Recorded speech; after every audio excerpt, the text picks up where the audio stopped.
ओम श्री साईराम। परम आराध्य, परम प्रेममय, परम करुणामय प्राण सखा भगवान चरण कमल रे कोटि कोटि प्रणति जणे आरंभ करिबा भगवान किछि संदेश। निजर दोष दुर्बलता लुचाइबा और अन्य मानकर दोष को बड़ करी देखाइबा बंद कले ही जणे दिव्यत्व लाभ करि पारिब। अन्य मानकर दोष खोजिबा ही प्रकृत रे महापाप। एहा परिवर्ते तुमे निजर दोष खोज।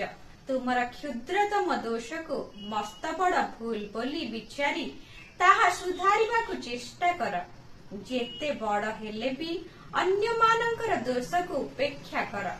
अन्य मानकर समालोचना कर नाही, बरं निजर समालोचना कर ओ निजको सबुबेले प्रश्न कर जे मनीष भाव जन्म होई मु एपरि करिबा उचित कि। निजर दोष खोजी सेगुड़ी को सुधारिबारे ही प्रकृत आध्यात्मिकता निहित रहिछि।